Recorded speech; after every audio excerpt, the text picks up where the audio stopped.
Hypnose, sophrologie, shiatsu kinésiologique, microkiné. Michel et Fouad répondent à vos questions dans votre émission Bien-être et vous. Salut les amis, on se retrouve sur le plateau de Bien-être et vous avec notre ami Pascal et notre plus grand fan, Pascal. Oui, bonsoir à tous. On a appris un truc aujourd'hui. Dites-moi. Fouad, il écoute tous les samedis et les dimanches matins nos émissions d'accordéon. Enfin un fan. Le roi de la valse, c'est Fouad. On l'a trouvé. Et d'ailleurs, j'ai mon titre préféré de Jérôme Richard, Balade à la française. Bravo. Merci de nous écouter, Fouad. Et d'ailleurs, enfin pas le texte, mais si le texte, on peut le morceau. Oui. Non, pas le texte. Voilà les partitions, la musique, oui. voilà, écrite par un génie du 21e siècle. Je vous invite à faire la recherche sur Google. Donc Jérôme Richard, Balade à la française. C'est un titre d'accordéon très connu dans le milieu d'accordéon. Oui. Et cherchez qui a écrit ce morceau. Vous verrez, Et si vous trouvez, Pascal vous fera gagner un cadeau. Allez. Tout à fait. On va faire comme ça. Allez, on fait ça. Ok. Vous nous envoyez des messages et le premier qui a la bonne réponse. Tiens, j'ai des places pour l'aquarium d'Amnéville. Voilà, vous voulez gagner des places pour l'aquarium d'Amnéville ? Vous savez ce qu'il vous reste à faire. Balade à la française. Merci Fouad. Comment tu vas ? Comment vous allez les amis ? Alors moi je vais très bien et puis j'étais tellement frustré de l'émission précédente. On a abordé le transgénérationnel avec Gaël et on n'a pas eu le temps d'aborder tout ce que nous voulions aborder. Et Gaël nous a fait un cadeau. Et un beau cadeau. Il a accepté. Il a bien voulu. Remonter dans sa voiture. En même temps, revenir nous voir. Pascal il a tout donné. A su trouver les arguments. Il a mis les bonnes chaussettes aujourd'hui. Elles sont belles. Et donc il a Gaël, changé de couleur. Hein. Oui. et donc Gaël est de retour avec nous pour la partie 2 sur le transgénérationnel. Salut Gaël, bienvenue à toi. Bonjour à vous. Salut Gaël. Merci de revenir nous voir. Merci de On a m'accueillir. tellement de choses à dire. On a parlé lors de l'émission précédente d'épigénétique, du transgénérationnel. On a parlé d'ADN, on a parlé du clan, on a parlé des instincts de survie, des cadeaux que faisaient nos aïeux, de notre capacité à prendre conscience ou pas de ces histoires cachées dans nos arbres généalogiques qui nous permettaient d'asseoir un libre arbitre, de savoir si on continuait à répéter des comportements ou si on avait envie de s'en libérer. Et on en était à peu près là, hein. Oui, c'est ça. Je crois. Au choix. Et aujourd'hui, du coup, tu as décidé de venir nous revoir. C'est donc avec grand plaisir que nous t'accueillons à nouveau. Merci à vous. Et nous aimerions tellement que tu nous donnes des exemples. Et moi, je me suis souvenu d'une anecdote un jour que tu m'as racontée. C'était l'histoire de Tintin. Ouais. L'histoire de Tintin. Tout le monde connaît l'histoire de Tintin. D'accord ? Enfin, je pense. Tintin, tout le monde a lu Tintin. la BD, La BD de Hergé. De Hergé. Ouais. Tout le monde connaît l'histoire de Tintin, mais il y a un psychiatre français qui a fait une analyse de l'œuvre de Hergé, qui s'appelle Serge Tisseron. Je vous invite à lire ses bouquins. Il était très prolixe sur le sujet. C'est passionnant. Et qui a montré que Hergé parlait tout au long de son œuvre, en tout cas dans une grande partie, l'œuvre Tintin, pas ses autres BD qu'il a pu écrire, de son histoire familiale, et notamment d'un grand secret caché dans son histoire familiale. Alors qu'il aurait écrit sans prendre conscience. Alors, en fait, une certaine partie le savait, mais il y a pas mal de choses qu'il ne pouvait pas savoir. Ah. Et lesquelles alors ? Alors, lesquelles ? On est curieux, hein. Donc son inconscient Oui, aurait donné des informations exactement. de ce qu'il portait en lui Voilà. au travers de son œuvre. Oui. Mais l'essentiel de son œuvre, ça a été surtout une forme de thérapie pour lui. Serge Tisseron le développe très bien dans ses bouquins. Je vais vous raconter un petit peu l'histoire familiale, ce qu'on sait de son histoire familiale à lui. D'accord ? C'est l'histoire de sa grand-mère, Marie de Vigne, une servante dans un château belge. Donc là, tu parles de la grand-mère d'Hergé. De Hergé, Donc oui, l'auteur de Tintin. l'auteur de Tintin. C'était une domestique dans un château pour la comtesse Hélène d'Erambault. Et Marie de Vigne a donné naissance à des jumeaux. On ne connaissait pas le père de ces jumeaux. Bien sûr, à l'époque, il faut remettre dans le contexte, une femme qui avait des enfants déjà hors mariage et en plus d'un père inconnu, elle était vraiment très très mal vue. C'était compliqué. C'est compliqué, ouais. On Exactement. la voyait parce qu'en plus c'était des jumeaux. En plus, elle pouvait pas faire passer ça inaperçu, effectivement. Les jumeaux, elle les a appelés Alexis et Léon. Plus tard, la comtesse va obliger Marie à se marier avec un petit jeune qui a une vingtaine d'années de moins que lui, me semble-t-il, pour un petit peu régulariser la situation et que une de ses employées ne se promène pas en ayant des enfants Sans être marié. sans être mariée et sans avoir de père, pour un petit peu régulariser l'histoire. De ce mariage arrangé, Alexis et Léon prennent le nom de Remy. Plus tard, Alexis aura 2 enfants, dont Georges Rémy, qui n'est autre que RG. Georges Rémy, c'est les initiales RG. D'accord. Voilà. Ok. Donc, partant de cette information, personne n'était au courant quand Serge Tisseron a analysé l'œuvre. C'est lui qui a découvert ça. Et après les écrits, on a découvert que c'était réel. Et ça se voit à travers toute l'histoire de Tintin. On va prendre les personnages un par un. Déjà, vous avez Tintin, évidemment. Tintin, c'est quand même un peu épatant parce que c'est un personnage qui n'a pas de nom de famille.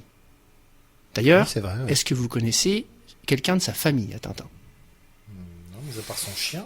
Non, c'est tout. Ouais. Voilà, il a juste un chien qui ressemble étrangement au chien de Rémi sans famille, si vous pouvez voir. Oui, vous pouvez regarder. Il y a d'autres analyses là-dessus qui vont beaucoup plus loin. Donc Tintin, il n'a pas de famille, il n'a pas de frère, il n'a pas d'enfant, il n'a même pas de femme. D'ailleurs, on ne sait pas trop s'il est sexué. Ouais. Tisseron va dire d'ailleurs que c'est plutôt le point de vue de Hergé enfant. Comme si c'était un enfant, Tintin, dans un corps d'adulte. Et puis, donc, on voit bien que là, il y a un problème de paternité. Il n'a pas de famille, il n'a pas de nom de famille, il n'y a rien. C'est juste. C'est juste. Ensuite, il y a les Dupont et Dupont. Dupont et Dupont sont des jumeaux, comme le père et l'oncle de Hergé. Si on suit bien. Seulement, on ne sait pas vraiment s'ils sont jumeaux. Ils n'ont pas exactement le même nom, puisqu'il y en a un qui se termine par un T et l'autre par un D. Ah oui, alors c'est Ils sont jumeaux. c'est vrai. Ils sont le même père, ils n'ont pas le même père. Encore là, on a un problème de paternité. Paternité. On ne sait pas. Il y a une particularité, je ne sais pas si vous avez pu remarquer dans les albums de Tintin, c'est que les Dupont et Dupont, ils voyagent avec Tintin dans des tas de pays, mais ils ont tout le temps des habits folkloriques un peu ridicules. Ils sont toujours déguisés. Et il se trouve que l'oncle et le père de Hergé étaient habillés par la comtesse. C'est-à-dire qu'ils étaient d'origine très modeste. Modeste, ouais. Ils allaient dans une école très pauvre. Ils ne côtoyaient que des gens très pauvres, mais ils étaient habillés comme des nobles. En vrai, tout le monde devait se moquer d'eux parce qu'ils étaient comme déguisés. Hergé avouera plus tard que oui, c'était son oncle et son père qui représentaient à travers les Dupont et Dupont. Mais il était obligé de le dire parce que on lui a posé la question. On peut prendre la Castafiore. La Castafiore, c'est une dame qui est là très éloquente, très bien habillée, et c'est une comtesse, comme la comtesse du château. D'ailleurs, elle habite au château. Et elle chante tout le temps la même chose. Est-ce que vous savez ce qu'elle chante? Je me souviens plus. Non. Elle chante Faust. Faust, c'est l'histoire de Marguerite, une servante dans un château qui tombe enceinte du noble du château et dont le noble ne peut pas reconnaître l'enfant. Donc on retrouve exactement la même histoire. Elle ne chante aucune autre chanson. Hein. Elle chante que Faust. Uniquement. Vous pourrez Fascinant. regarder. Mais à ce moment-là, Hergé connaît l'histoire Pas tout. de son grand-père. Alors il ne sait pas qui est son grand-père. La seule chose dont on lui dit, il a 2 versions. La première version, c'est il n'a pas pu te reconnaître. La deuxième version, c'est un homme de passage. D'accord. La légende aujourd'hui en Belgique veut que ça soit, on ne sait pas si c'est vrai ça par contre, mais que ça soit Léopold II en personne, le roi des Belges à l'époque, qui aurait été à la fois quelqu'un qui ne pouvait pas le reconnaître d'ailleurs, et un homme de passage également au château. Donc les 2 versions Correspondant. D'accord ? En tout cas, il y a un problème de paternité. Et celui qui est vraiment le plus étudié et le plus intéressant, c'est le capitaine Haddock. Le capitaine Haddock, c'est passionnant. D'ailleurs, la Castafiore ne donne jamais son nom. Elle l'appelle Caproc, Capoc, Caboc. Elle n'appelle jamais Haddock, elle ne sait pas son nom. Et le capitaine Haddock, Tintin va l'aider tout au long des albums à retrouver ses origines, à retrouver le secret. Vous savez, il y a le secret de la licorne, etc. Eh bien, on va retrouver la généalogie du capitaine Haddock. C'est intéressant parce qu'on apprend que le capitaine Haddock descend d'un illustre ancêtre qui s'appelle François de Haddock. C'est-à-dire qu'il était noble. Et ce François de Haddock, a priori, si on lit Tintin à travers les lignes, serait un fils illégitime de Louis XIV. Donc c'était le fils illégitime, encore une fois, d'un roi. Pas de n'importe quel roi, du roi Soleil. Si vous pouvez regarder, dans un des albums, il va avoir Atahualpa, je ne sais plus comment il s'appelle cet album, et c'est le roi, le fils du Soleil. Et à la fin de l'album, il lui jure de ne rien dire et de ne rien révéler. Et donc Haddock, ses symptômes transgénérationnels, c'est quoi? Ce serait qu'il picole. Et il donne des tas de noms, enfin des jurons en permanence. Et on s'aperçoit, au travers de l'album, que François de Haddock, il a perdu sa noblesse, et aussi, il avait exactement les mêmes jurons, c'est-à-dire que ça s'est transmis de génération en génération. Et Haddock, il va aller faire la rencontre, alors il ne le rencontre pas, il va aller découvrir ce qui s'est passé, etc., et résoudre pas mal de problèmes, et on voit que ces symptômes s'amenuisent au fur et à mesure des albums, il picole moins.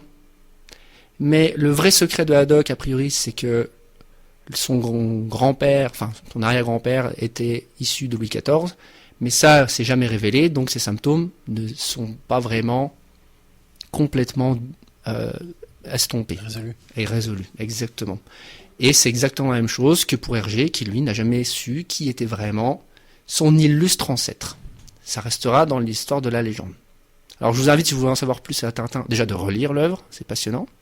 Vous pouvez aussi avoir plein de transparitions ésotériques parce que Hergé était très intéressé par ça. Je vous invite par exemple à voir le nom du vol 714 pour Sydney. Pourquoi c'est 714 et pas 232 par exemple? Ça c'est une autre histoire. Et à aller lire les livres de Serge Tisseron.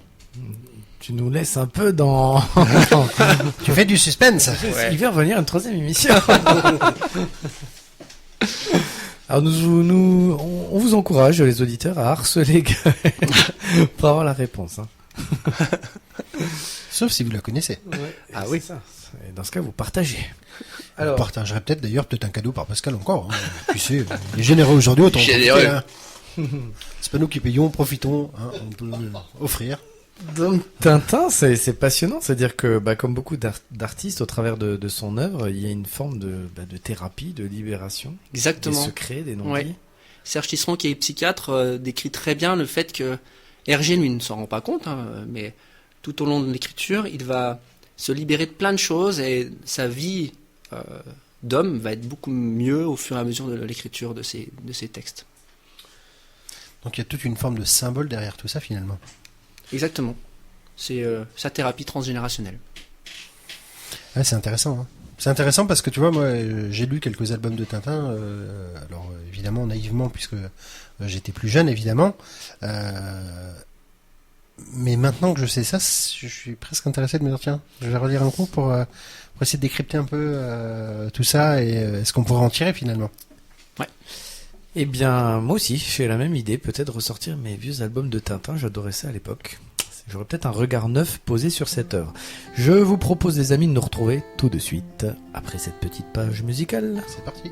I've been dreaming, friendly faces, I've got so much time to kill. Just imagine people someday we will. And even if it's far away, get me through another day. Cover me in sunshine, shower me with good times. Tell me that the world's been spinning since the beginning, and everything will be alright. Cover me in sunshine from a distance. Fouad et Michel vous éclairent sur les bons fonctionnements biologiques qui échappent à votre conscience. Allez, on se retrouve tout de suite sur le plateau de Bien-être et vous. On abordait justement à l'instant avec Gaël l'histoire de Hergé, de Tintin, etc., etc. ce qui nous a donné l'occasion de se poser des questions et de se dire tiens, est-ce que sur Astérix, sur Mickey, Disney, il y a d'autres choses ou... Alors moi je me permets de raconter ma blague préférée. Je l'avais déjà raconté, me semble-t-il. Les amis, c'est quoi la différence entre Tintin et Milou? Vous avez pas trouvé? Vous voulez votre langue au chat, les amis? La différence entre Tintin et Milou, c'est que Milou, il n'a pas de chien. Oh. Voilà, bon, allez, Il est tard. Il est tard. Pascal, c'est à ce moment-là que tu vois, ces interventions musicales, elles sont importantes. Tu peux lancer, tu sais, Oui. le ouin, ouin, ouin, ouin. Il est tard et on est fatigué, je pense. J'ai opté pour la radio, les podcasts, pas pour le stand-up. Vous aurez compris pourquoi. Non, Pascal, tu nous fais pas ta blague sur la... Enfin, t'as compris ce que je veux dire? Oui. Non, voilà, Non. j'ai pas 2 minutes. Je suis pas sûr d'avoir compris la blague. Non, il t'expliquera si t'as 2 minutes après. Alors Gaël, lors de l'émission précédente, tu nous avais donné envie de dessiner nos arbres, ce qu'on appelle les arbres minutes, l'arbre généalogique fait en 2-3 minutes, et voir en quoi les absences ou les pseudo-erreurs que l'on fait en dessinant notre arbre peuvent révéler des conflits ou des choses cachées. Et alors, qu'est-ce qu'on peut, ensuite, une fois qu'on a dessiné l'arbre, qu'est-ce qui peut nous mettre sur la voie? Qu'est-ce qu'on peut aller rechercher comme information importante? Si on a peu d'informations sur notre arbre. Si Alors, on a les prénoms, les noms, on peut Déjà, avoir des dates. ce qui est important, c'est qu'il faut construire l'arbre autour d'une question, autour d'une problématique.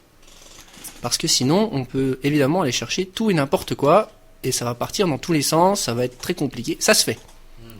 Mais il va falloir être patient, et puis on va aller taper à droite, à gauche, et ça sera pas très précis. L'idéal, c'est de venir avec une question, quelque chose qui vous embête, votre problématique du moment, qui peut être physique, ou un comportement, ou n'importe quoi qui peut vous sembler être un blocage. À partir de cette question-là, on va pouvoir aller investiguer l'arbre. Alors, on a plusieurs outils. Moi, j'ai la chance d'avoir fait, et Fouad, toi aussi, la lecture biologique et la microkiné. Et c'est vrai que je triche un petit peu avec ces outils-là. Ouais, c'est de la bonne triche. Oui, j'ai le droit. Hein. C'est autorisé. Le règlement ne l'interdit pas. De toute façon, je suis un mouton noir, donc c'est pas grave. Et du coup, grâce à ces outils, je vais pouvoir un petit peu orienter ma recherche dans l'arbre. En fonction, par exemple, si c'est une pathologie, je vais pouvoir aller rechercher si quelqu'un a des pathologies qui y correspondent, ou s'il y a quelqu'un qui a des comportements qui correspondent aussi à cette pathologie. Est-ce que cette pathologie ne pourrait pas être une solution à quelque chose? Et donc là, il faut prendre un petit peu ce recul et aller chercher les bonnes choses. Maintenant, si on n'a pas ces outils-là, il y a des choses très très simples à faire dans l'arbre. C'est déjà regarder tout ce qui est répétition. Est-ce qu'on va pas retrouver des prénoms qui vont se répéter? Ça, c'est important. Parfois, on a des prénoms qui viennent et qui reviennent. Et on a même parfois des répétitions qui vont être cachées. Alors oui, c'est ça qui est fascinant. Oui. C'est Par que exemple, oui. Vas-y. Non, mais je suis tout oui, mais dans les prénoms, alors déjà il y a le prénom et puis on a les deuxième ou troisième prénoms. Tout à fait. Et puis, on a des prénoms un petit peu cachés, où il faut connaître un petit peu l'origine des prénoms. Parfois, des prénoms vont être exactement les mêmes. On peut avoir, en ce moment, il y a un prénom à la mode pour les enfants qui est Liam. Eh bien, Liam, on va dire, il y a personne qui s'appelle Liam dans mon arbre. Ah oui? Mais personne ne s'appelle William ou Guillaume, par exemple, dans ton arbre? Ah si, j'en ai. Et ça, c'est la même prénom. Donc, on va avoir des répétitions. D'accord? Alors, pourquoi on dit que c'est les mêmes prénoms? Parce que Alors, Guillaume, c'est la même étymologie que William. C'est l'homme casqué. Le ham, le home, c'est le casque. Vous savez, le casque des guerriers qu'on apprenait au Moyen-Âge, là. C'est le chevalier qui est casqué. Et donc, William, Guillaume, Liam, tout ça, c'est la même étymologie. Donc, ce sont les mêmes prénoms dans un arbre. On va les étudier ensemble. d'accord, donc c'est une histoire aussi d'étymologie, Exactement. comme souvent. Oui, tout à fait. Donc, on va pouvoir avoir des répétitions dans les prénoms. Comme tu disais, Fouad, il faut aller voir tous les prénoms. C'est plutôt important. C'est pas toujours facile de retrouver tous les prénoms des personnes. On va avoir aussi des répétitions dans les dates de naissance. Et alors, excuse-moi Gaël, mais dans les prénoms, est-ce Oui. que tu peux nous donner d'autres exemples de prénoms qui sont Cachés comme ça? identiques? Oui, cachés, oui. Stéphane et Étienne, par exemple. Stéphane et Étienne, c'est pareil. C'est le même. Hein, vous savez, quand on va supporter les Verts, c'est les Stéphanois. Pourtant, on est à Saint-Étienne. Ah, intéressant. Un bon moyen de retenir. Voilà. Donc Stéphane et Étienne, c'est le même prénom, c'est la même origine. Marie et Myriam. Il y en a tout un tas comme ça qu'on pourrait trouver. Les Anne? Anne, on va trouver Anne, Anna, Annabelle, Annie. Oui. Et l'origine de Anne, l'étymologie, c'est la grâce. C'est plutôt joli. Souvent, dans les Anne, si on va par là, j'irai chercher les Anne si la question, la problématique de mon patient, qui sera souvent une patiente dans ce cas-là, est un problème par rapport à une stérilité ou un problème par rapport à l'arrivée d'un enfant. Parce que Anne, on va retrouver aussi l'histoire du prénom. Anne, dans la Bible, c'est la grand-mère de Jésus, c'est la mère de Marie. Donc il y a une histoire de filiation maternelle. Exactement. Donc il faut, quand on travaille un petit peu avec les prénoms, il faut savoir, en tout cas, s'intéresser à l'étymologie, s'intéresser peut-être à l'histoire du prénom. Et puis il y a un truc passionnant qui est aussi la langue des oiseaux, savoir écouter le prénom. Ça, je sais que tu en es friand, Foued. Tout à fait. Et c'est passionnant. Quand on retrouve plein de Marie dans les familles, les arbres généalogiques, il y a des Jean-Marie, des Marie-Madeleine. Alors Marie, évidemment, il y a déjà le côté religieux qu'on ne peut pas retirer. Il y a parfois des lois familiales, on parlait des lois du clan, qui font qu'on doit nommer Marie tous les enfants. Ça déjà, on va le retrouver dans certaines familles. Mais ça cache souvent quelque chose. Souvent, ça va cacher un de nos ancêtres, une de nos ancêtres surtout, qui a pu être salie. La notion d'avoir une Marie, beaucoup de Marie, c'est souvent pour venir, c'est pas une règle, c'est souvent pour venir laver les choses. Donc, Marie lave plus blanc que blanc. Exactement. C'est comme le nouvel homo. Homo micro. Oh oui. Donc tu vas avoir pour ces pathologies-là des Marie, des Sarah, des Blanches. Alors, Sarah, c'est pareil que Marie ou Blanche. C'est une notion de purifier. Purifier, laver, venir laver en fait la l'histoire souillure. familiale. L'histoire familiale dans une notion de problème dans la sexualité, souvent. D'accord. Attention, c'est pas une généralité. Bien évidemment, hein. Ce sont des pistes. Il sont des faut pistes. savoir utiliser plein d'outils, Exactement. son intuition, toujours se baser sur l'histoire du patient Tout à fait. et arrêter de croire que forcément tous les gens qui s'appellent Marie, Sarah. Exactement. C'est non, pas un dictionnaire. C'est pas si simple que ça. Voilà, c'est pas comme un dictionnaire, exactement. Donc là, on est dans cette volonté donc inconsciente de la famille de venir laver. Ça peut être quelque chose. Je peux vous donner un exemple. Je vais vous chercher un exemple d'une patiente. Une patiente, je ne vais pas dire son prénom du coup, parce que voilà, vous regardez un petit peu son identité cachée, mais elle vient exactement pour des problèmes d'avoir son premier enfant. Elle n'arrive pas à avoir un enfant. Alors c'est important, je n'arrive pas à avoir d'enfant. Ma question première, c'est est-ce que vous n'arrivez pas à tomber enceinte ou est-ce que vous n'arrivez pas à avoir d'enfant? Parce que ce n'est pas la même chose déjà. Et donc elle n'arrive pas à tomber enceinte. Donc déjà c'est important d'amener le patient à bien poser sa première question. Oui, c'est vrai que dans ces cas de stérilité ou de patientes qui n'arrivent pas à avoir de bébé, souvent tu poses 3 questions, hein, tu me disais. Oui. Toujours les mêmes. C'est vrai. Elles sont intéressantes. Est-ce Tu qu'on t'en peut les souviens rappeler? Ouais. La première, alors ce sont des questions qui peuvent paraître un petit peu bizarres, mais c'est des questions qui valent le coup d'être posées parce que parfois les réponses le sont tout autant. Ah oui. C'est pour ça que c'est intéressant Ouais. et je veux absolument que les auditeurs entendent ça. Donc, une femme, malheureusement, c'est principalement les femmes qui viennent pour des problèmes de stérilité. Il n'y a jamais de problème chez l'homme, hein, bien sûr. Hein, Foued, Non, il n'y en a pas. c'est la femme qui n'arrive pas à avoir d'enfant, hein, Oui. c'est pas l'homme, bien sûr. Et donc, la femme va venir et je vais lui poser cette question, enfin, ces 3 questions. La première, c'est est-ce que vous faites l'amour? Oui. Ça paraît un peu basique, mais très souvent, on va me répondre bof, ça arrive. Déjà, c'est déjà problématique pour pouvoir avoir un enfant. Parce que nous vous rappelons, hein, Michel, on peut rappeler aux auditeurs que pour faire un bébé, alors ça fait rire Pascal parce que lui il a compris la règle là, mais pour faire un Ah bébé, bah lui, il l'a intégré il sur l'a intégré. intégré, hein, il l'a. Ah, lui c'est. Il y a pas de problème, hein. voilà. C'est suradapté même. Donc pour faire un bébé, bah oui, il faut faire l'amour. C'est mieux. Donc ça vaut la peine de se On poser aura cette appris quelque chose. Et pas n'importe comment, hein. Enfin, je précise pour de manière très simple et très basique. Voilà. Il y a du suspense encore ou c'est moi? C'est le vol 714 de ce studio. Hein, c'est... Tu voulais ajouter quelque chose, Pascal, ou Non, écoute, moi je rigole derrière le micro, mais c'est passionnant. Très D'ailleurs, si passionnant. vous avez besoin de conseils à ce niveau-là, n'hésitez pas. à contacter Pascal. Oui. Vous le trouvez facilement sur les réseaux sociaux. Notre conseiller Vous pouvez, spécial. vous pouvez lui poser des questions sans aucun problème. Il sera complètement apte à vous répondre. Et même si vous avez besoin de reportage photo, il est équipé, croyez-moi.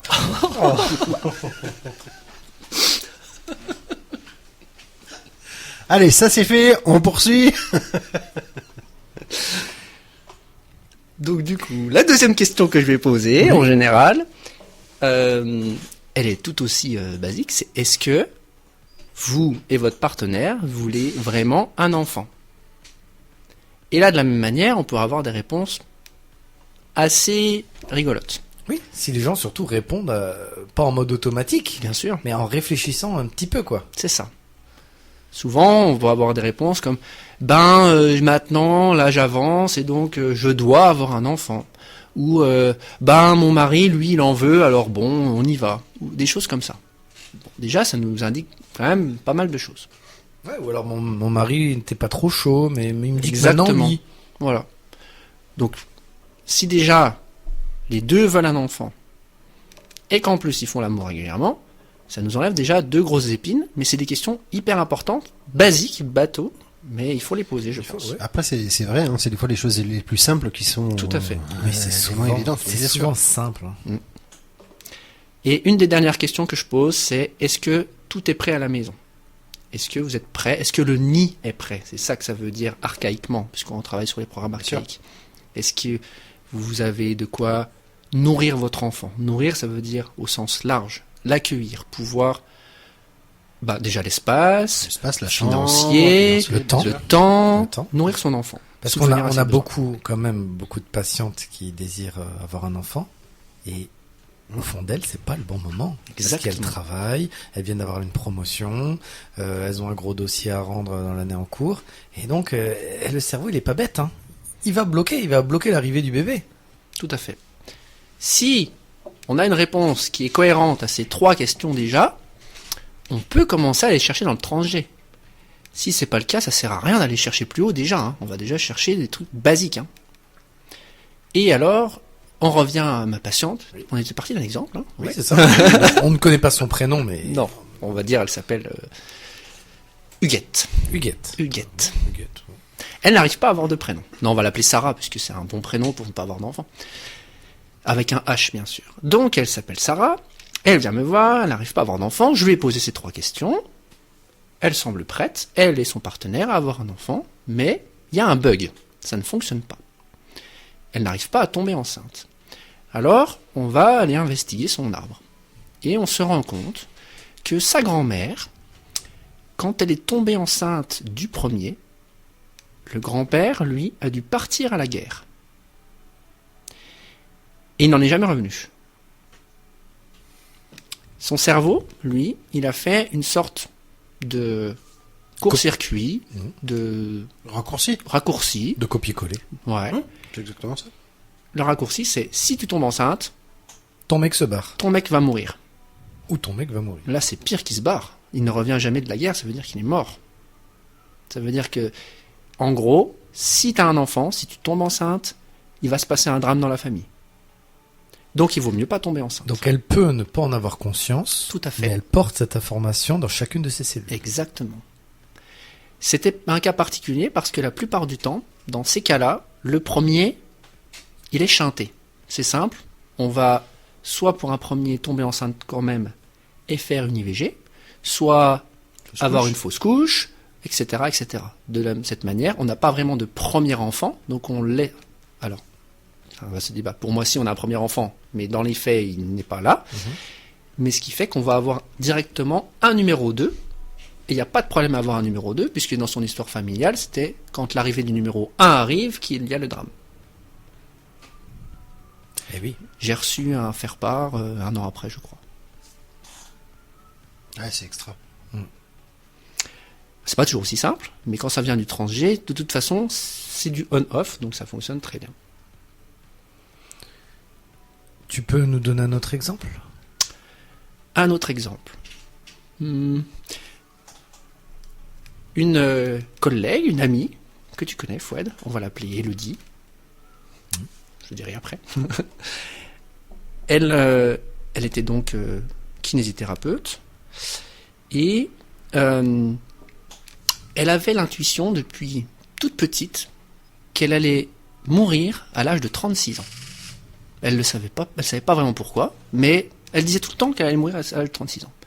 Et à l'approche de cet âge, elle a commencé à contacter des amis proches, la famille, pour dire « Écoutez, s'il m'arrive quelque chose, mes enfants, j'ai tout préparé, il y a de l'argent de côté, il y a machin. » Elle a commencé à tout mettre en place parce que, de son point de vue, elle allait décéder à 36 ans.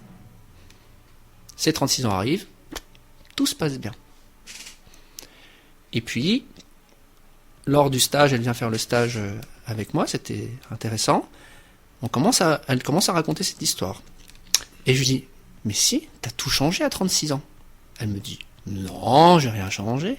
T'es toujours kiné? Non, j'ai arrêté. T'as arrêté quand? Bah, quand j'avais 36 ans. Ah. Ta grand-mère maternelle, elle est morte quand? Eh ben, elle est morte il y a longtemps, moi je l'ai pas connue, machin. Ben, viens, on va regarder dans ton arbre. Sa grand-mère maternelle est décédée à 36 ans d'un tétanos. On pouvait mourir du tétanos à l'époque. Ah oui. Vous connaissez les symptômes du tétanos? C'est une perte de mobilité. En fait, on se paralyse. D'accord? D'où tétanie, oui. Tétanie. La kinésithérapie. Vous connaissez l'étymologie du mot kinésithérapie? Oui. C'est quoi, Fouad? C'est le mouvement, c'est la thérapie par le mouvement. La thérapie par le mouvement. Donc c'est le métier qui permet de redonner du mouvement. Donc jusqu'à ses 36 ans, Élodie, elle était thérapeute pour redonner du mouvement, pour sauver sa grand-mère. Une fois que 36 ans étaient passés, le danger était passé, elle pouvait faire ce qu'elle voulait vraiment. C'est-à-dire que jusqu'à 36 ans, elle a fait quelque chose par fidélité familiale, inconsciente, même si elle a adoré son travail. Oui, c'est ça, même si ça lui a pas posé de problème. Exactement. Mais c'est juste qu'au fond, elle n'était pas si libre que ça. Elle n'était pas si libre que ça. Exactement. Et c'est là où c'est passionnant, même. Je me souviens quand j'ai fait le stage avec toi, de voir chez les gens qui étaient avec nous, de voir même le choix de leur mari ou de leur épouse. Oui. Alors qu'on pense que c'est du hasard et du libre arbitre, mais que nenni! Tout à fait.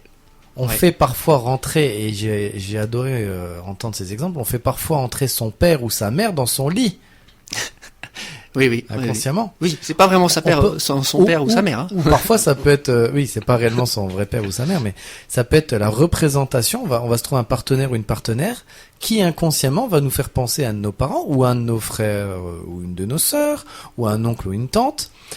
Comment? On peut le trouver par les dates de naissance notamment, ou par les dates de conception, ou par les prénoms. Ouais, on peut le trouver par tout ça. J'ai un exemple. On va donner des vrais prénoms qui correspondent vraiment aux... Je change des prénoms exprès, Oui, pour, bien sûr. voilà, mais je donne quand même des prénoms qui correspondent si vous voulez vous amuser avec la langue. C'est Virginie qui vient me consulter pour un problème de libido, encore une fois. Mais là, sa phrase, c'est important vraiment d'écouter ce que le patient a à nous dire. Parce que elle me dit pas qu'elle a un problème de libido. Elle me dit, je n'ai plus de libido avec mon mari. Elle me dit pas, je n'ai plus de libido. Oui. Elle me dit, et là il faut très bien écouter. Le poids des mots, hein.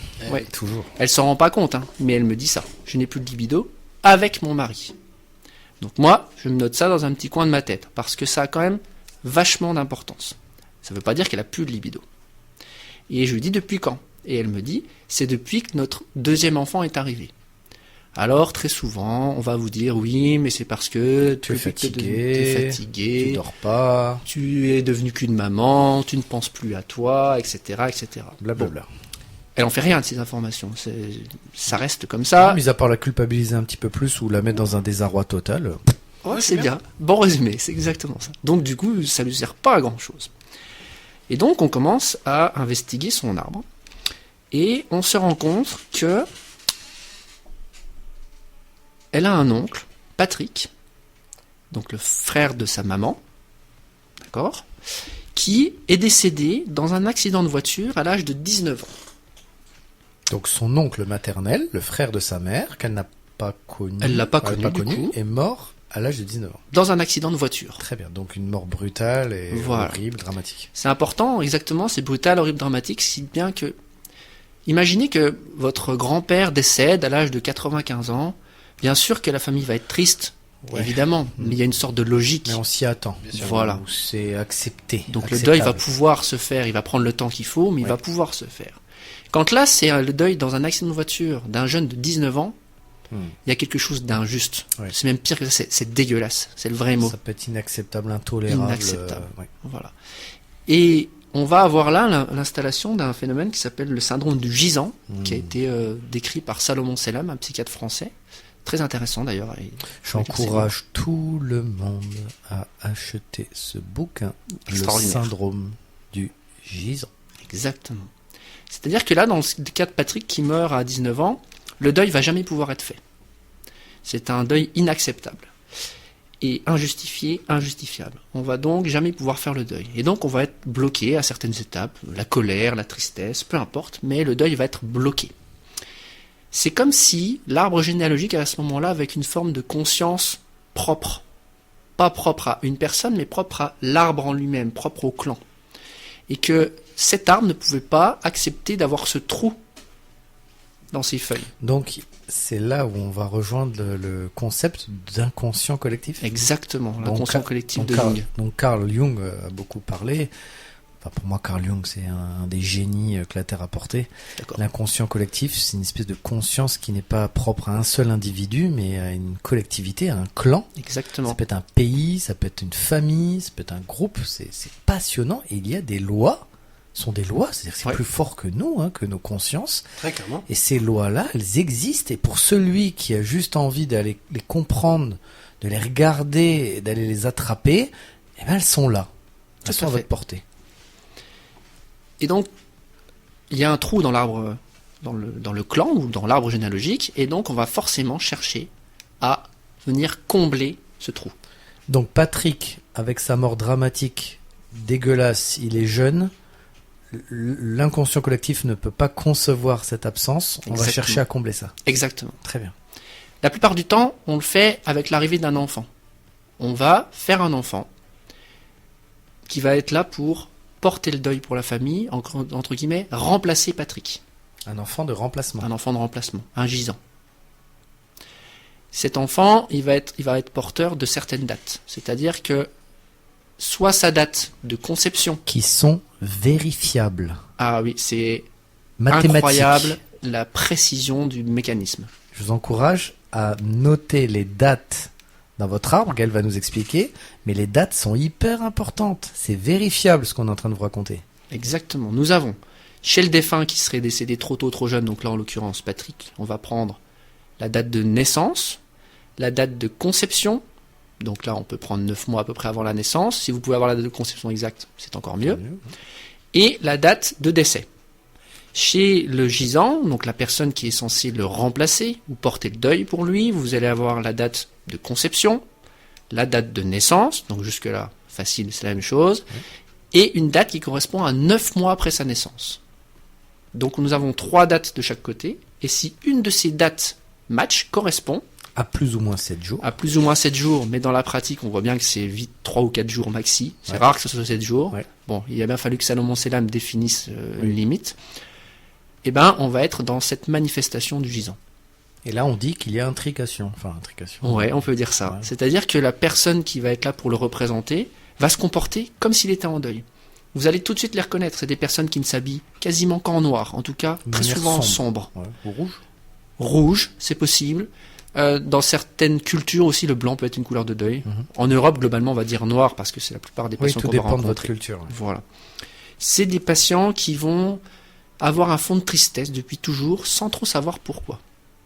C'est des gens qui vont avoir l'impression que quand tout est réuni pour que ça aille bien, ça y est, je vais enfin, et bien il y a forcément quelque chose qui leur tombe dessus et pouf, ça s'effondre. En fait, ils n'ont pas le droit de réussir. En fait, ils vont avoir tous les comportements de quelqu'un qui va être en deuil. D'accord ? Et donc, c'est des gens qui vont être tout le temps bloqués, qui vont pas avancer dans leur vie, qui vont avoir un fond de tristesse, tout ça. Et donc, ils vont être très facilement reconnaissables. Et le fait de leur expliquer ça, paf, tout de suite, ça les libère de ça. Ils peuvent comprendre qu'ils ne sont pas là pour remplacer quelqu'un, mais qu'ils peuvent être eux. Dans notre exemple, là, c'est pas du tout un enfant qui a été créé comme ça, parce qu'il n'y a pas eu peut-être Donc, l'occasion. réexpliquons l'exemple pour ceux qui. Donc, qui nous avons arrivent. Virginie, qui vient pour des problèmes de libido avec son mari depuis l'arrivée naissance du du deuxième. deuxième enfant. On trouve dans son arbre généalogique que son oncle est décédé à 19 ans dans un accident dramatique de voiture Et qui s'appelait Patrick. et qui s'appelait Patrick. Alors, moi je lui demande comment s'appelle votre compagnon. Ah bah il s'appelle Christophe. Rien à voir. Quel est son deuxième prénom? Patrick. Ah, vous voyez le lien? Non. Ok. Comment s'appelait votre oncle? Patrick. Comment s'appelle votre conjoint? Christophe. Ok. Et donc tout ça c'est vrai, c'est véridique. Ça veut vraiment dire que l'inconscient, il veut vraiment pas y aller. Alors que ça fait 2 fois qu'elle me dit Patrick. Mais elle, voilà. Donc je lui fais répéter 2-3 fois et au bout d'un moment, elle dit oh, c'est le même prénom. Oui, c'est le même prénom. Voilà. Est-ce que vous connaissez la date de décès de votre oncle? Alors elle ne connaissait pas la date de décès de son oncle exactement. Quand c'est comme ça, elle a le droit à l'appel à un ami. Hein. Donc elle appelle et elle demande, voilà. Et elle reçoit le texto, elle l'avait demandé par texto, et là elle me dit oh, c'est la date de naissance, enfin c'est un jour avant ou un jour après, je ne sais plus exactement, il y avait un jour d'écart, de Christophe. Ah, c'est intéressant. Donc, résumons. Pour l'instant, le mari de Virginie s'appelle Christophe Patrick, en deuxième prénom. Fait. Il est né, on va dire, un 17 octobre. Ouais. Et son oncle Patrick, qu'elle n'a pas connu, le frère de sa mère, s'appelait Patrick, donc, est décédé. Il était né un 16 octobre. Voilà. Ok. Donc ça veut dire qu'elle ramène son oncle. Donc là, on est en gisant. Voilà. Moi, ce qui m'intéresse, c'est d'aller plus loin. Parce que plus son inconscient à ma patiente va avoir de corrélation, Oui. plus ça va matcher, et moins il va pouvoir se dire c'est du hasard. Donc on est vraiment dans des programmes, toujours, encore une fois, toutes les semaines on vous le répète, des programmes dans le cerveau, comme des logiciels informatiques, et c'est vérifiable. Et d'une précision incroyable. On n'est pas dans du blabla, les amis. Hein. On est clairement dans de l'IA. Hein. Oui. C'est même de Ça va au-delà de l'IA. l'IN, Oui, de oui. l'intelligence Ouais. naturelle. C'est ça. Donc je lui demande qu'est-ce que faisait dans la vie votre oncle? Il était étudiant en droit. Ah. Et votre mari, il fait quoi comme travail? Il est avocat. Intéressant. Donc même à travers le travail de son mari, elle va le ramener. Alors Gaël, tout de suite, je vais te faire la critique que je vais pouvoir Vas-y. entendre chez mes patients. Oui, mais quand même, quand elle a rencontré son mari, elle connaissait pas son oncle, elle savait pas tout ça. C'est lui qui est venu la draguer, donc elle a pas fait exprès. Je suis d'accord. C'est pour ça que je vais exprès aller chercher le plus de corrélations possible pour que la part du hasard ne puisse plus être là du tout. Donc, ce qui voudrait dire qu'on attire des gens à nous. Ouais. On les choisit pas vraiment, mais on Pas les toujours attire. en tout cas. Ouais. Et là, ça permettait de remplir le trou de l'arbre et de ramener Patrick. Le problème, c'est que dans nos programmes inconscients, il y a une sorte de hiérarchie. Oui, parce que pourquoi après la naissance du deuxième? Exactement. La hiérarchie, c'est quoi? D'abord, c'est pour survivre, il faut que je puisse manger, il faut que je puisse respirer, il faut que je puisse boire, et puis ensuite, il faut que je puisse me reproduire. Si le projet conscient ou inconscient du couple, c'était d'avoir 2 enfants, le programme reproduction, il était acquis, c'était fait. Donc on peut passer à un programme qui, dans la hiérarchie, est un peu moins important. Et le programme en dessous, c'est inceste. Et donc le cerveau de notre patiente, elle se dit « Oh, je couche avec tonton. Alors, le cerveau se le dit de manière inconsciente. Hein. Bien On est d'accord, sûr, les amis, on est c'est pas d'accord. conscient, d'accord. Quand Virginie se marie avec Patrick, et Aucunement, qu'elle elle en est fait là. l'amour avec Patrick et qu'elle désire Patrick, son cerveau, il sait derrière qu'il y a l'instinct de survie. Tout à La fait. survie, c'était non seulement la survie de l'espèce, de la famille, de faire des enfants, c'était répondre à un projet sens, le projet de faire des enfants, mais c'était aussi de venir combler le vide, remettre Patrick, l'oncle qui était mort prématurément, venir le remettre dans l'arbre. Exactement. Une fois que la mission est accomplie, nous on s'en rend pas compte consciemment, mais notre inconscient il le sait.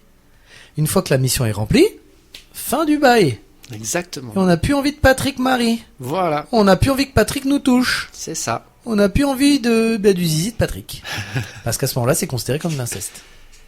Donc, quel est l'intérêt d'aller dévoiler tout ça? C'est de relaisser le choix à notre patiente. C'est de lui faire prendre conscience que son Christophe Patrick n'est pas son oncle. Oui. Deuxièmement, qu'elle n'a aucunement besoin pour continuer d'appartenir au clan de remplir ce trou, qu'elle est libre de ça.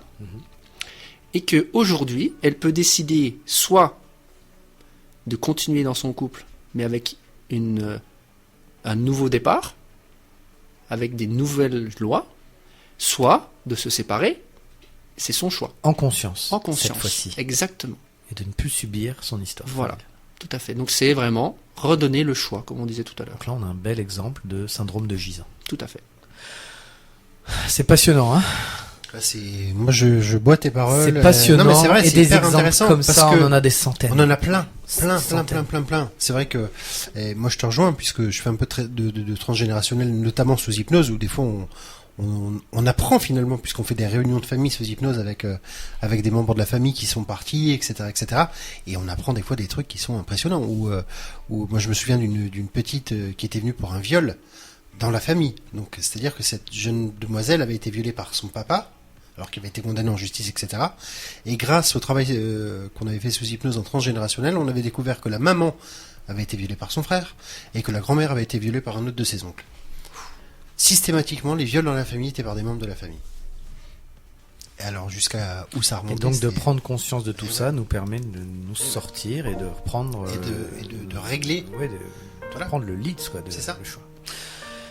Eh bien, je vous propose de faire une petite pause musicale après tout ça. Hein. On se retrouve Avec tout de grand suite, plaisir. les amis. À tout de suite. Alors tu vois comme tout se mêle et du cœur à tes lèvres, je deviens un casse-tête. Ton rire me crie de te lâcher avant de perdre prise et d'abandonner, car je ne t'en demanderai jamais autant. Déjà que tu me traites comme un grand enfant et nous n'avons plus rien à risquer à part nos vies qu'on laisse de côté. Et il m'aime encore et moi je t'aime un peu plus fort, mais il m'aime encore et moi je t'aime un peu plus fort.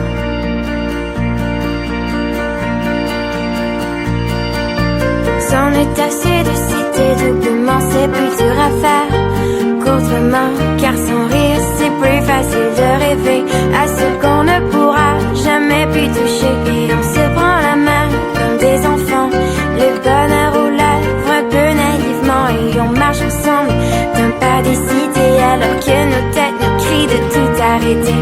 Il m'aime encore et toi tu m'aimes un peu plus fort, mais il m'aime encore et moi je t'aime un peu plus fort. Et malgré ça il m'aime encore et moi je t'aime un peu plus fort, mais il m'aime encore et moi je t'aime un peu plus fort.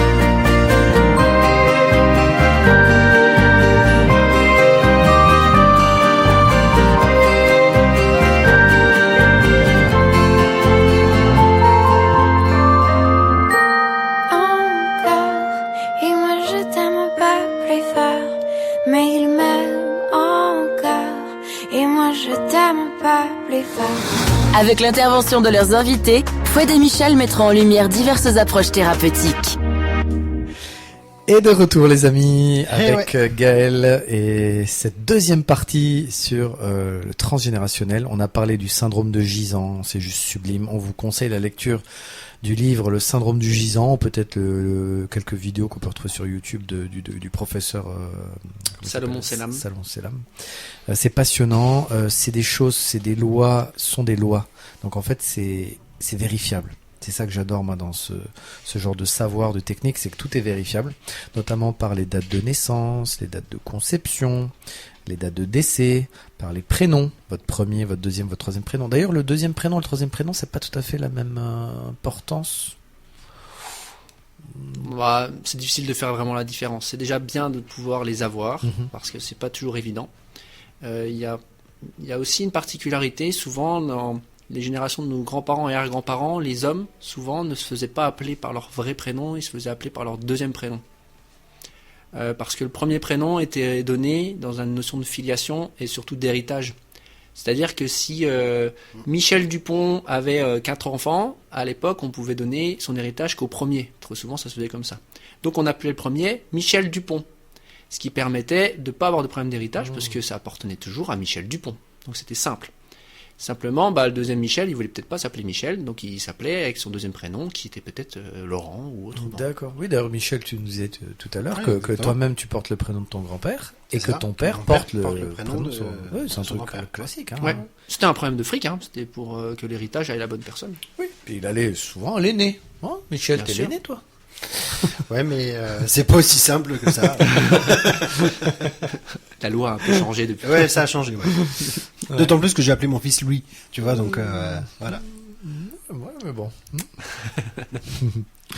Et alors, dans tous ces syndromes de gisants, enfin, c'est vrai qu'on les rencontre, on les voit beaucoup venir au cabinet. Oui. Ce qui est intéressant, c'est que très souvent, quand le patient se présente dès la salle d'attente, la plupart du temps, s'il y a un gisant qui est important et qui va vraiment impacter sa vie, parce qu'on peut être impacté de façon très peu importante, et alors ça sert à rien de le travailler, mais pour les gens qui sont vraiment impactés, ça se voit tout de suite. C'est-à-dire qu'ils vont être dans la salle d'attente, tout habillés en noir, on va voir qu'ils sont pas très présents, ils paraissent être un petit peu dans les étoiles ou sur la lune, là, et puis ils vont vous répondre, on sent bien qu'il y a quelque chose qui va pas, mais c'est caché, c'est derrière, et lui ne le sait pas non plus. On voit bien qu'il y a un fond de tristesse, qu'il n'a pas d'élan, en fait. Qu'il n'y a pas de, vraiment Il n'est de pas vie. là à 100%. C'est exactement ça. Il n'est pas là à 100%. Il ne peut pas être là à 100% parce qu'il joue le rôle de quelqu'un, Donc, en fait. il joue son rôle, c'est là qu'il faut expliquer. Les gens peuvent jouer leur rôle, Oui, un certain pourcentage, oui, mais il y a un pourcentage de leur élan vital qui est condamné à faire vivre le défunt. exactement. Et une fois qu'on libère ça, ces gens se transforment. Et bien, ces gens ont le choix de reprendre leur propre vie s'ils en ont envie. Ouais. Et c'est ça qui est beau, c'est de leur laisser le choix. Moi, je trouve que c'est ça qui est vraiment beau.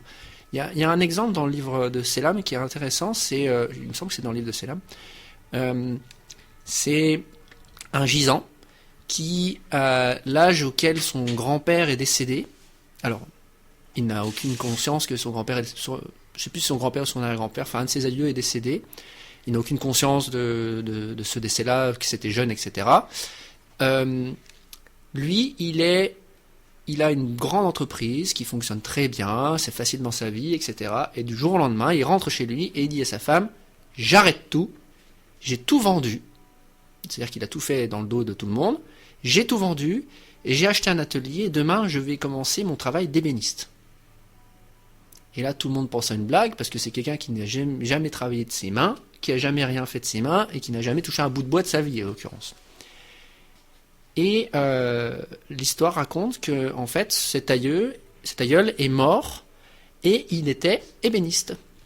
Et il est mort à l'âge auquel, lui, il a complètement changé sa vie. C'est-à-dire qu'à partir du moment où l'autre est mort, au même âge, lui, il a comme repris la vie pour continuer la vie du défunt. Alors moi me vient une question importante peut-être. Est-ce qu'on peut prendre le temps après cette émission, parce que on ne pourra pas le faire en direct, sinon ça va prendre trop de temps, mais peut-être ce serait intéressant de regarder Pascal, pourquoi à chaque fois qu'il arrive à la radio il a besoin de se déshabiller. Je sais pas s'il est prêt. Et puis est-ce qu'il a envie de changer ce Je comportement? pense pas qu'il soit prêt parce qu'il fait semblant de pas nous entendre là d'un coup d'un seul, t'as vu? Il a encore gardé ses chaussettes aujourd'hui. Bah comme d'hab. Mais il y en a qui ont enlevé les chaussures, par contre. Il faut le dire. Vous le voyez pas, mais nous, on le sent.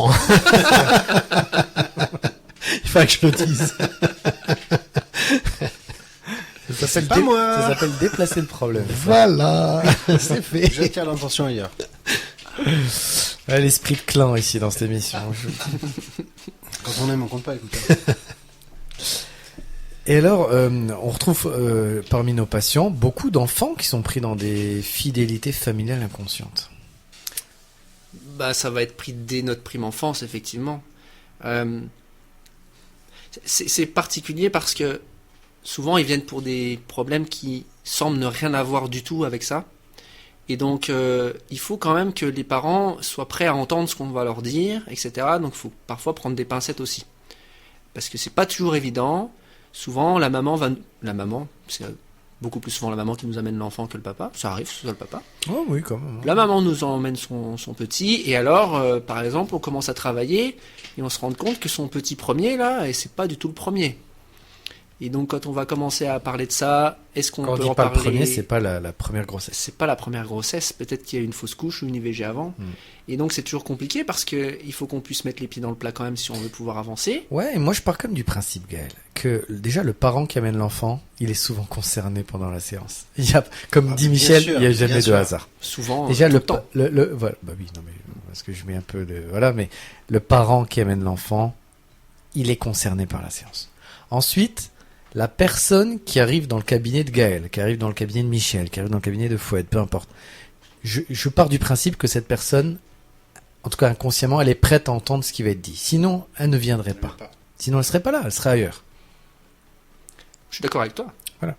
Et c'est exactement Mais- la même chose pour le frère qui amène le frère ou la sœur, etc., etc. Ouais. Bon, c'est presque écrit quand ils arrivent en fait. Qu'effectivement. Et parfois, ça va même plus loin. Comme par hasard, la mère n'a pas pu se libérer du boulot, C'est ou ça. la voiture n'a pas démarré, donc c'est la grand-mère qui amène l'enfant. Mais c'est poilant, hein. Enfin, c'est Bien poilant. C'est tellement juste, c'est hallucinant. Le nombre de fois où j'ai eu des enfants où c'est un des grands-parents qui amène l'enfant, puis comme par hasard, c'est le grand-parent qui a les réponses. Bien sûr. C'est exactement ça. C'est génial. Le patient, il nous donne tellement de réponses avant même d'avoir commencé à parler. Mais de toute façon, la séance commence dès lors que le patient a pris rendez-vous. On va pas se mentir. Ouais. La séance, elle commence là. Bien sûr. Ensuite, la séance, elle a commencé dès lors que le patient est entré dans votre salle d'attente ou même dans votre bureau. Dès lors que le patient est entré, la séance a déjà commencé. S'il a réussi à rentrer dans ton bureau. Exactement. Parce que combien de fois, on en parle souvent ensemble, Gaël, combien de fois on voit un patient, la séance a déjà commencé, le patient n'est même pas encore assis sur sa chaise. Mais la séance a déjà commencé parce qu'on a vu le détail, on a vu le comportement, on a vu le vêtement, on a vu le bijou, on a vu le tatouage, on sait pas pourquoi, c'est déjà porteur d'une information. Nous, en tant que thérapeute, à ce moment-là, on est comme une antenne réceptrice, hein. On fait le relais entre l'information qu'il y a chez le patient dans son inconscient et ce qui n'est pas encore dans son conscient. Et on a l'habitude d'être un relais. On est utilisé quelque part, mais ça nous va bien. Et à ce moment-là, la séance, elle a déjà commencé. Combien de fois j'ai résolu une séance, le patient n'était même pas encore assis sur sa chaise. Parce qu'on a l'information qui nous donne déjà la clé. On le sait, on sait pas pourquoi c'est là. Alors c'est dur à expliquer, parce que là on est presque dans un sixième sens, dans de l'intuition, dans de l'information qui est dans l'air. Mais combien de fois on a résolu des séances quoi? Avec un tatouage, on a observé un tatouage chez un patient, un bijou, Oui, après, une phrase. on a de l'intuition, mais il y a aussi tout ce qu'on a appris. Tout ce et qu'on a emmagasiné. l'expérience. Oui, c'est ça. On apprend à regarder nos patients différemment. C'est ça qui est important, c'est que je pense que pour être thérapeute, le seul travail qu'on a à faire, c'est d'écouter. Mais écouter, c'est pas seulement ce qu'il dit, c'est écouter le patient dans son ensemble. Si déjà on a une écoute, on a résolu une grande partie du truc. Et si on répète des cas, Michel, c'est ça, si on répète, le cerveau commence à créer une espèce de bibliothèque Exactement. gigantesque de cas. Exactement. Parce qu'on parle souvent des cas qu'on a, mais on les note pas, on les oublie, parce que sinon on sature. Mais des cas, on en a à force des milliers. Et notre cerveau est capable à ce moment-là d'aller chercher très vite dans le bon rayon de la C'est bibliothèque, exactement ça. d'aller Des fois- ouvrir le bon livre, la bonne page. Des fois, il suffit de, même dans la rue, hein, enfin, je pense que ça vous arrive aussi, des fois tu croises quelqu'un, là, t'as capté déjà, en fait. Ne serait-ce que quand la personne te dit bonjour. De la façon dont elle te le dit, etc., t'as capté le truc et ça file tout de suite, bien sûr. Et puis en plus, comme ce sont des choses qu'on travaille à tous les jours, finalement. C'est un entraînement comme un sportif, etc., C'est la même chose. Hein. Michel, je suis en deuil. Je suis en deuil et ces émissions passent beaucoup trop vite. C'est déjà fini. C'est déjà fini. Non. J'ai Ouais. l'impression d'être Oh. à l'entrée de tout ce qu'on pouvait aborder. Gaël, en plus, tu as une expérience folle, tu as plein d'expériences, etc. Moi, j'invite les auditeurs qui sont intéressés pour comprendre leur histoire, peut-être même leur blocage, leur pathologie. J'invite vraiment le maximum de gens à s'intéresser, en tout cas aux moutons noirs qui nous écoutent, ceux qui veulent s'intéresser au transgénérationnel, aux petites astuces pour aller libérer des choses dans l'arbre généalogique. Moi, je vous invite à vous adresser à Gaël. Gaël fait une formation qui est superbe, qui dure quoi? Qui est sur 2 week-ends. C'est ça, 2 fois 2 2 jours. week-ends, qui est sur Épinal, Épinal, sur Tours. Non, c'est où Je tu me te balade. déplaces un peu partout, Oui, là, je où me il y a balade. là où il y a des groupes qui se constituent. Tu Exactement. te balades partout en France, en Belgique aussi, je crois. Je suis pas encore en Belgique, mais si on m'invite, je Voilà. viens en Belgique. Voilà, hein. t'es mobile. Hein, Oui. voilà. Et donc, tu fais des formations avec ça à chaque fois des dizaines de participants à peu près. Oui, Voilà. je limite à 12 pour avoir quand même une approche assez personnalisé. C'est quoi, 2 fois 3 jours, 2 fois C'est 2 2 fois 2 jours. 2 fois 2 jours, voilà, et c'est super, c'est ouvert à tout le monde. Oui. Aussi bien aux gens qui font de l'accompagnement thérapeutique, aux soignants, mais aussi bien à monsieur et madame tout le monde, Exactement. ceux qui sont intéressés. Et on voit à la fin de ces 2 jours, la transformation chez certaines personnes, c'est bluffant. En tout cas, on te remercie d'être venu. Merci Merci. beaucoup, Gaël. Ouais. Merci, beaucoup à c'était vous passionnant. d'avoir invité. Merci beaucoup. Merci à vous qui nous écoutez de plus en plus nombreux.